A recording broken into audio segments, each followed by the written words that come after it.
वक्रतुंड महाकाय सूर्यकोटी समप्रभ निर्विघ्नं कुरु मे देवे सर्वकारेषु सर्वदा. ओम गणपते नमो नमः. गणपती बाप्पा मोरया. नमस्कार. आज आपण आजच्या व्हिडिओमध्ये अंगारकी संकष्ट चतुर्थीचं व्रत कसं करावं, हा उपवास कोणी करावा, कसा करावा, उपवास कधी सोडावा, या दिवशी पूजा मांडणी आपण कशी करावी व कधी करावी, सकाळी की संध्याकाळी, हे व्रत करत असताना आपण कोणते नियम पाळावेत, या व्रताचं महत्त्व काय आहे, कथा काय आहे, अशी बरीचशी माहिती आज या व्हिडिओमधून मिळणार आहे. त्यासाठी व्हिडिओ शेवटपर्यंत अवश्य पहा. चॅनलवरती नवीन असाल, पहिल्यांदाच माझे व्हिडिओ पाहत असाल तर नक्की चॅनलला सबस्क्राईब करा. चला तर मग वेळ न घालवता आजच्या व्हिडिओला सुरुवात करूया. यंदा अंगारकी संकष्ट चतुर्थी श्रावणामध्ये आलेली आहे आणि या संकष्ट चतुर्थीचा प्रारंभ हा मंगळवारी 12 ऑगस्ट 2025 रोजी सकाळी 8:40 होत असून संकष्ट चतुर्थी अंगारकचा योग समाप्त होत आहे बुधवारी 13 ऑगस्ट 2025 रोजी सकाळी 6:36. त्यासाठी आपण उदय तिथी ही मानत असतो. त्यासाठी उदय तिथीनुसार अंगारकी संकष्ट चतुर्थी ही 12 ऑगस्ट 2025 म्हणजे मंगळवारी आलेली आहे. या दिवशीची चंद्रोदयाची वेळ जी आहे तर ती रात्री 9:50 आहे. अंगारक संकष्ट चतुर्थीची पूजा तुम्ही सकाळी करू शकता किंवा तुम्ही तिन्ही सांजेला देखील ही पूजा करू शकता. 6 ते 6:30 वाजता देखील पूजा मांडणी केली तरी सुद्धा चालेल. संकष्ट चतुर्थीची पूजा मांडणी सकाळी करावी किंवा संध्याकाळी केली तरी सुद्धा चालते. कोणत्याही संकष्ट चतुर्थीचं व्रत हे चंद्राला अर्घ्य दिल्यानंतरच, चंद्राची पूजा केल्यानंतरच समाप्त होत असतं. त्यासाठी आपल्याला 12 ऑगस्टला अंगारकी संकष्ट चतुर्थीच्या दिवशी व्रत करणाऱ्यांनी रात्री 9:50 नंतर चंद्राला अर्घ्य द्यायचा आहे. अंगारकीच्या रात्री साधारणतः आपल्याला 10 वाजता हे चंद्रोदय होणार आहे. त्यानंतरच अर्घ्याशिवाय संकष्ट चतुर्थीचं व्रत हे पूर्ण होणार नाही. त्यासाठी तुम्ही चंद्राचं दर्शन घेऊन चंद्राची पूजा करायची आहे. पुढे व्हिडिओमध्ये मी सांगणारच आहे. पौराणिक कथेनुसार गणपतीने अंगारक म्हणजे मंगळदेव यांच्या कठोर तपाने प्रसन्न होऊन त्याला वर दिलं होतं की जेव्हा कधी मंगळवारी चतुर्थी येईल तर ती अंगारकी चतुर्थी म्हणून ओळखली जाईल. म्हणून अंगारकी चतुर्थीला श्री गणेशांचं पूजन करणं खूप महत्त्वाचं मानलं जातं. प्रत्येक महिन्याच्या शुक्ल पक्षाच्या 4थ्या दिवशी विनायक चतुर्थी येते तर कृष्ण पक्षाच्या 4थ्या दिवशी संकष्ट चतुर्थी येत असते. संकष्ट चतुर्थीच्या दिवशी व्रत, पूजन आणि कथा आरती करण्याचं महत्त्व आहे. संकष्टी या नावावरूनच कळून येतं की संकट दूर करणारी तिथी. हे व्रत केल्याने कोणत्याही प्रकारच्या अडचणी दूर होतात, जीवनामध्ये सुख शांती येते. हे व्रत पाळणाऱ्यांना चांगली बुद्धी व जीवनामध्ये सुख प्राप्त होते. संकष्ट चतुर्थी मंगळवारी आली तर तिला खूप मान्यता दिली जाते. तिला अंगारकी संकष्ट चतुर्थी म्हटलं जातं. सर्व संकष्ट चतुर्थीमध्ये याला विशेष असं महत्त्व दिलं जातं.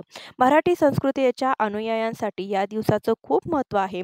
महाराष्ट्रामध्ये अंगारकी चतुर्थीच्या दिवशी श्री गणेशांच्या मंदिरामध्ये विशेष व्यवस्था केली जाते. अंगारक हा संस्कृत मूळ शब्द आहे ज्याचा अर्थ जळालेल्या कोळशासारखा लाल असा होतो. हिंदू भाविकांनी अशी ठाम श्रद्धा आहे की भगवान गणेशांची उपासना केल्याने सर्व मनोकामना पूर्ण होतात. अंगारकी संकष्ट चतुर्थी म्हणजे संकटाचा नाश करणारी चतुर्थी.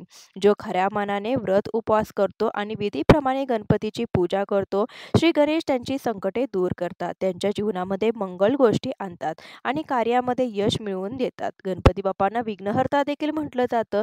त्यामुळे आपल्या भक्तांच्या कोणत्याही संकटामध्ये ते त्यांना एकटं सोडत नाही.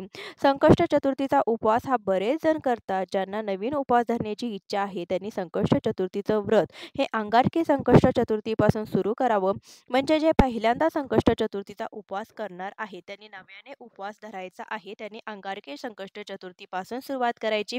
अंगारकी संकष्ट चतुर्थीला तुम्ही उपवास करा आणि तिथून पुढे येणाऱ्या प्रत्येक चतुर्थीला तुम्ही उपवास करून गणेशांची आराधना करायची आहे.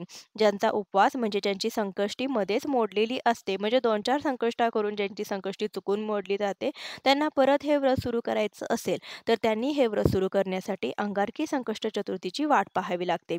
अंगारकी संकष्ट चतुर्थीला तुम्ही हे व्रत करायला सुरुवात करू शकता.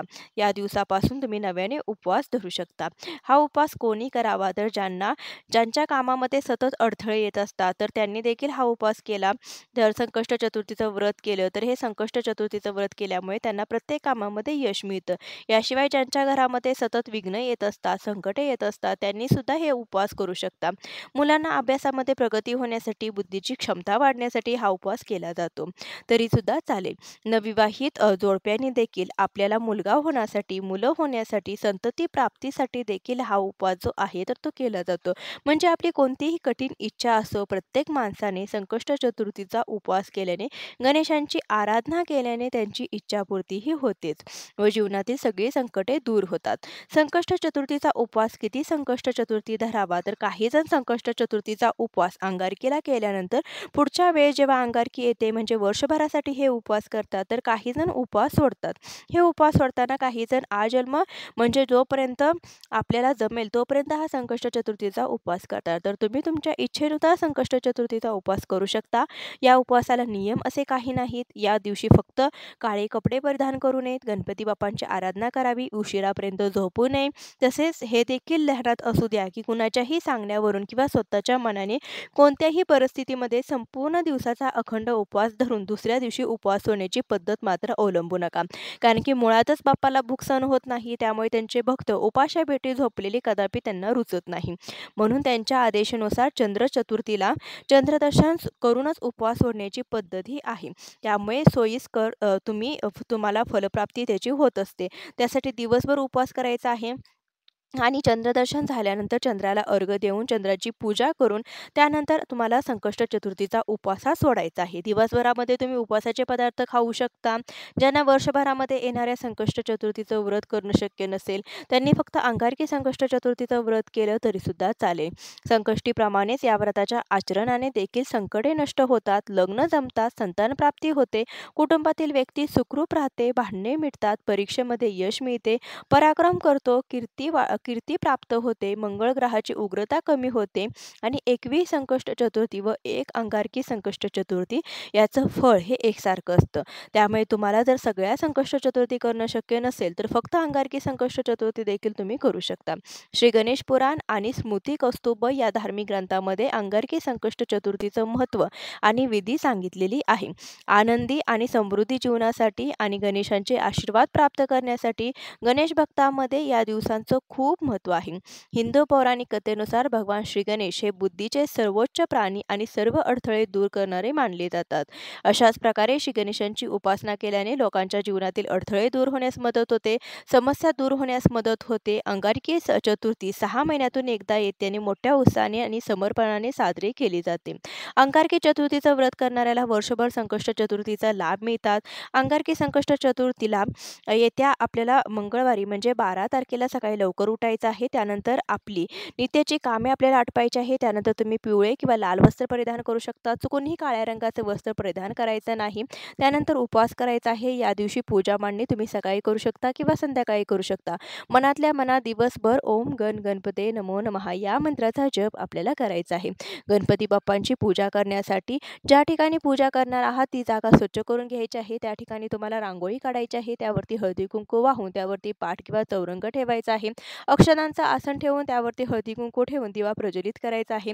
दिव्याच्या साक्षीने आपल्या पूजेला सुरुवात करायची आहे. त्यानंतर गणपतीच्या मूर्तीवरती पहिल्यांदा पाण्याने, परत पंचामृताने, परत पाण्याने असं स्नान घालून घ्यायचं आहे.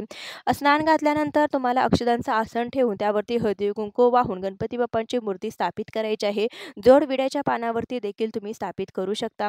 गणपती बाप्पांना हळदी कुंकू, गंध, अक्षता, त्यानंतर कापसाचं वस्त्र, 21 दुर्वाची जुडी आपल्याला अर्पण करायची आहे. जास्वंदीचं फूल अर्पण करायचं आहे. 5 फळांचा नैवेद्य किंवा मोदकाचा, गुळ खोबऱ्याचा किंवा पिवळ्या मिठाईचा तुम्ही नैवेद्य दाखवू शकता. अशा प्रकारे आपल्याला गणपती बाप्पांची पूजा मांडणी करायची आहे. तर या दिवशी तुम्ही पूजा मांडणी करणं तुम्हाला जर शक्य नसेल तर देवघरातल्या गणपती बाप्पांच्या मूर्तीचीही तुम्ही त्याच ठिकाणी व्यवस्थितपणे पूजा करू शकता.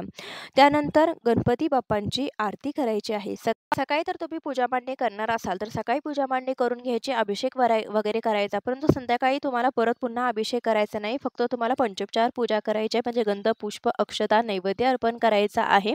आरती करायची आहे संध्याकाळी, परंतु आपल्याला अभिषेक मात्र संध्याकाळी करायचं नाही. संध्याकाळी पुन्हा एकदा तुम्हाला पूजा करायची आहे. चंद्रदर्शन करण्यासाठी चंद्राला तुम्हाला अर्घ्य द्यायचं आहे. चंद्राला अर्घ्य देण्यासाठी तांब्याभर पाण्यामध्ये थोडंसं आपल्याला कच्चं दूध टाकायचं आहे आणि त्यानंतर हळदी कुंकू टाकायचं आहे. चंद्रदर्शन करायचं आहे. चंद्राला हळदी कुंकू व्हायचं, फूल व्हायचं, अक्षता व्हायच्या आहेत. त्यानंतर आरती ओवाळून घ्यायची आहे, निरांजन ओवाळून घ्यायचं आहे. या दिवशी तुम्ही कापूर आरती देखील करू शकता आणि चंद्रदर्शन झाल्यानंतर चंद्राला अर्घ्य दिल्यानंतर तुम्ही हा उपवास जो आहे तर तो सोडू शकता. उपवास सोडण्यासाठी सात्विक पदार्थांचा वापर करावा. त्यानंतर तुम्ही उपवास सोडण्यासाठी या दिवशी गणपती बाप्पांना जे काही मोदकाचा प्रसाद नैवेद्य तुम्ही दाखवणार आहात, तर तोच नैवेद्य प्रसाद म्हणून तुम्ही खायचा आहे आणि उपवास सोडायचा आहे. अशा प्रकारे अंगारकी संकष्ट चतुर्थीचं व्रत तुम्ही करू शकता. तर आज इथे मी तुम्हाला अंगारकी संकष्ट चतुर्थीबद्दल संपूर्ण माहिती देण्याचा प्रयत्न केलेला आहे. चंद्रोदय देखील सांगितलेला आहे. नियम, पूजा कशी करायची, या चतुर्थीचं महत्त्व सांगितलेलं आहे. तर आता आपण अंगारकी संकष्ट चतुर्थीच्या व्रताची कथा ऐकणार आहोत. तुम्हाला हा व्हिडिओ मोठा वाटत असेल तर तुम्ही इथेच हा व्हिडिओ स्किप करू शकता. कथा ऐकायची असेल तर तुम्ही हा व्हिडिओ पुढे कंटिन्यू केला तरी देखील चालेल. अंगारक संकष्ट चतुर्थीची व्रतकथा. गणेश भक्त आणि वेदवक्ते अग्निहोत्री ऋषी भारद्वाज अवंती नगरीत राहत होते. शिरपा नदीवर ते एकदा स्नानाला गेले असता एक अप्सरा जलक्रीडा करत होती. तिला पाहून भारद्वाजचे तेज द्रवभूत झाले. ते पृथ्वीने धारण केले. त्यानंतर पृथ्वीला जो पुत्र झाला तो जास्वंदीच्या फुलासारखा लाल होता. तो 7 वर्षाचा झाल्यानंतर पृथ्वीने त्याला ऋषीच्या स्वाधीन केला. त्याने त्याचे उपनयन केले, वेद शिकवले आणि गणेश मंत्र देऊन उपासना करायला सांगितलं. त्यानंतर तो मुलगा अरण्यामध्ये गेला. त्याने 1 सहस्त्र वर्षे तप करून श्री गणेशांना प्रसन्न केले. श्री गणेश प्रसन्न झाले व त्यांनी मुलाला दर्शन देऊन इष्टवर मागण्यास सांगितले. तो मुलगा म्हणाला की मला स्वर्गात राहून अमृत प्राशन करावयाचं आहे. माझं नाव त्रैलोक्यामध्ये विख्यात व्हावे. आज जी चतुर्थी आहे ती सर्वांना कल्याणकारी व्हावी. यावर श्री गणेशाने आज ही चतुर्थी आहे तर ती सर्वांना कल्याणकारी व्हावी असं वरदान दिलं. तुझं नाव भूमिपुत्र म्हणून भोम, अंगारकासारखा लाल आहेस म्हणून अंगारक व शुभ करणारी शक्ती आहे म्हणून मंगल असं देखील प्रसिद्ध होईल. या चतुर्थीला अंगारकी चतुर्थी असं म्हटलं जाईल व हे व्रत करणाऱ्यांना ऋणमुक्त करणारी व पुण्यप्रद करणारी ठरेल. तुला आकाशामध्ये स्थान मिळेल व तू अमृत पान करशील असा वर त्याला गणेशांनी दिला. तोच वार मंगळवार होता आणि गणेशांच्या वरदानामुळे अंगारकी चतुर्थीला अत्यंत महत्त्व प्राप्त झालं. श्री गणेशांनी आपल्या परम भक्ताला हे वरदान दिलं होतं. यापुढे भविष्यामध्ये येणारी मंगळवारची संकष्ट चतुर्थी तुझ्या अर्थात अंगारकी या नावाने ओळखली जाऊन संबंधित उपासक 21 संकष्ट चतुर्थी केल्याची फलप्राप्ती या चतुर्थीमुळे त्यांना मिळेल आणि तुझ्या या सहस्त्र वर्षाच्या तपश्चर्येचं पुण्य फळ हे युगाने युगे त्यांनाही वाटलं जाईल. त्यांच्या इच्छित मनोकामना पूर्ण होतील आणि ते ऋणमुक्त होतील. ज्या गणेश भक्तांना प्रतिमाशी येणाऱ्या संकष्ट चतुर्थीचं व्रत करणं जमत नसेल अशांनी अंगारकी मात्र न विसरता न चुकता आवर्जून करावी. ज्यामुळे 21 संकष्ट चतुर्थी केल्याची फलश्रुती नक्कीच लाभणार आहे असं वेद वचन देखील दिलेलं होतं. कोणत्याही प्रकारचं सुतक अडचण असल्यास फक्त उपोषण करून गणेश स्मरण करावं व रात्री चंद्रोदयानंतर साधे भोजन करून उपवास सोडावा. पूजा विधी मात्र करू नये. अंगारकी चतुर्थीला श्लोक म्हणून चंद्रदर्शन करून उपवास सोडावा. श्लोक इथे लिखित स्वरूपामध्ये दिलेला आहे. तुम्ही तो वाचून म्हणू शकता आणि त्यानंतर उपवास सोडू शकता. अंगारकी संकष्ट चतुर्थीच्या दिवशी संकटनाशन गणेश स्तोत्राचं पठण करायचं आहे. गणपती अथर्वशीर्षाचं पठण करायचं आहे. तुम्ही गणपती बाप्पांना जो अभिषेक करणार आहात त्या पाण्याने असो किंवा पंचामृताने असो तो अभिषेक करत असताना तुम्हाला अथर्वशीर्षाचं पठण करायचं आहे. अथर्वशीर्षाचा पाठ तुम्ही 11 किंवा 21 वेळा करू शकता. त्यानंतर तुम्हाला 11 वेळा करायचा असेल तर 10 वेळा अथर्वशीर्षाचा पाठ करायचा, 11व्या वेळा फलश्रुतीसह पाठ करायचा. त्यानंतर जे काही तीर्थ असेल तर ते तीर्थ आपल्या मुलांना प्यायला द्यायचं आहे. असं केल्याने त्यांच्या बुद्धी क्षमतेमध्ये वाढ होते, त्यांना परीक्षेमध्ये यश मिळते. त्यासाठी देखील तुम्ही हा उपाय करून पाहू शकता. गणपती बाप्पांना 21 दुर्वा अर्पण करायचे आहेत. 21 दुर्वा हातामध्ये घेऊन तुम्ही संकटनाशन गणेश स्तोत्राचं पठण 11 वेळा करायचं आहे. त्यानंतर ह्या दुर्वा गणपती बाप्पांच्या चरणी अर्पण करायच्या आहेत. असं केल्याने तुमच्या घरातील प्रत्येक विघ्न व संकटे दूर होतात व तुमचीही कोणतीही इच्छा असेल तर ती इच्छा देखील पूर्ण होते. आजचा व्हिडिओ इथे संपवते. भेटूया अशाच एखाद्या व्हिडिओ सोबत. तोपर्यंत गणपती बाप्पा मोरया, मंगलमूर्ती मोरया.